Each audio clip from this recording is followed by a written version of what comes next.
नमस्कार, आपका स्वागत है दीक्षा चैनल पर। और ये है हाई स्कूल हिंदी के लिए बहुविकल्पीय प्रश्नों की सीरीज, जिसमें 20 प्रश्न हैं जो कि बहुत महत्वपूर्ण है। तो ज़्यादा ना कुछ करते हुए सीधा प्रश्न शुरुआत करते हैं। पहला प्रश्न है, बाबू गुलाब राय किस युग के लेखक हैं? तो बाबू गुलाब राय शुक्ल युग के लेखक हैं। अगला प्रश्न है, चिंतामणि किस विधा की रचना है? तो चिंतामणि निबंध विधा की रचना है। पहला उत्तर सही है। अगला, गबन किसकी रचना है? तो गबन मुंशी प्रेमचंद की रचना है और ये प्रेमचंद का प्रसिद्ध उपन्यास है। अगला प्रश्न है, शुक्ल युग की समय अवधि है? तो शुक्ल युग को छायावाद भी कहा जाता है, इसलिए इसका दूसरा विकल्प सही है। शुक्ल युग की अवधि है 1919 से 1938 तक। कुछ विद्वान 1918 से 1938 मानते हैं, कुछ लोग 1920 से 1938 और कुछ लोग 1918 से 1936 तक मानते हैं। जैसा विकल्प में हो उस हिसाब से सही माना जाता है, लेकिन अंतिम सीमा 38 या 36 होनी चाहिए और इधर 18 और 19 के बीच होना चाहिए। 19 और कुछ विद्वान 20 से भी मानते हैं। अगला प्रश्न है, नीड़ का निर्माण फिर किस विधा की रचना है? तो नीड़ का निर्माण ये आत्मकथा है और ये हरिवंश राय बच्चन की आत्मकथा है। अगला है, प्रिय प्रवास किस युग की रचना है? तो प्रिय प्रवास द्विवेदी युग की रचना है और ये अयोध्या सिंह उपाध्याय हरिऔध का प्रसिद्ध महाकाव्य है, जिसे हिंदी का प्रथम खड़ी बोली का प्रथम महाकाव्य कहा जाता है। अगला प्रश्न है, मधुबाला किसकी रचना है? मधुशाला किसकी रचना है? तो मधुशाला हरिवंश राय बच्चन की रचना है और ये हरिवंश राय बच्चन के प्रसिद्ध काव्य है। अगला है, भारत भारती किसकी रचना है? तो भारत भारती मैथिली शरण गुप्त की रचना है, जो 1912 में प्रकाशित हुई थी और यह एक देशभक्ति प्रधान रचना है और इसको अंग्रेज सरकार ने जो है बैन कर दिया था और इसके कारण, इसी रचना के कारण महात्मा गांधी ने मैथिली शरण गुप्त को राष्ट्रकवि की उपाधि दी थी। अगला है, आधुनिक काल कब से कब तक है? तो आधुनिक काल 1843 से अब तक माना गया है और पहला विकल्प सही है।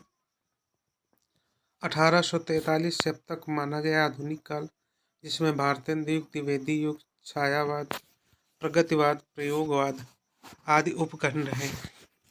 अगला प्रश्न है, मतीराम किस युग के लेखक कवि हैं? तो मतीराम रीतिकाल के कवि और ये रीतिबद्ध काव्यधारा के प्रसिद्ध कवि हैं। अगला प्रश्न है, हास्य रस का स्थायी भाव है? तो हास्य रस का स्थायी भाव हास है। अगला प्रश्न है, सोहत ओढ़े पीठ पद श्याम सलोने गात मनो नील मणि शैल पर आतप पर्यो प्रकाश। उपरोक्त पंक्तियों में कौन सा अलंकार है? तो इन पंक्तियों में उत्प्रेक्षा अलंकार है, क्योंकि यहाँ पर मनो शब्द जो है ये उत्प्रेक्षा अलंकार का वाचक शब्द है। अगला प्रश्न है, रोला छंद में कुल कितने चरण होते हैं? तो रोला एक सममात्रिक छंद है, इसलिए इसमें 4 चरण होते हैं। तीसरा विकल्प सही है और प्रत्येक चरण में 24-24 मात्राएं होती हैं। अगला है, आकर्षण शब्द में किस उपसर्ग का प्रयोग हुआ है? तो यहाँ पर चौथा विकल्प सही है। आ शब्द जो है ये उपसर्ग है। उपसर्ग वे शब्दांश होते हैं जो किसी शब्द के प्रारंभ में लग करके या प्रारंभ में जुड़ करके उसके अर्थ में परिवर्तन या विशेषता ला देते हैं। अगला है, प्रत्यय के कितने भेद होते हैं? तो प्रत्यय के 2 भेद होते हैं। अगला प्रश्न है, पीताम्बर में कौन सा समास है? तो पीताम्बर में कर्मधारय समास है।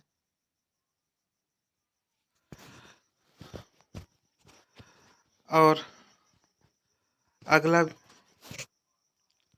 यहाँ पर जो है पीताम्बर में कर्मधारय समास है।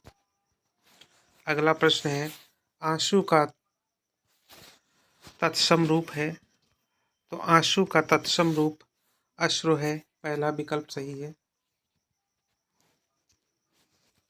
अगला प्रश्न है, यड़ संधि का सूत्र है? तो यड़ संधि का सूत्र यहाँ पर तीसरा विकल्प सही है। यको यणाच जो है ये यड़ संधि का सूत्र है। अगला प्रश्न है, फलस्य शब्द का वचन एवं विभक्ति क्या है?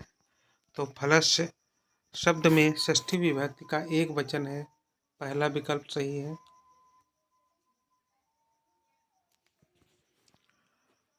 अगला और अंतिम प्रश्न है सीरीज का, अपठत धातु का वचन एवं पुरुष है?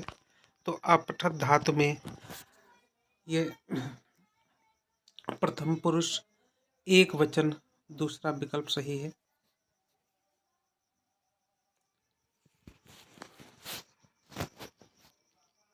तो ये है छोटा सा 20 प्रश्न जो कि इस साल OMR शीट पर आपको हल करने हैं, ध्यानपूर्वक हल करने हैं, और ये नंबर बोर्ड परीक्षा में सफलता के लिए बहुत ही मायने रखेंगे। जय हिंद।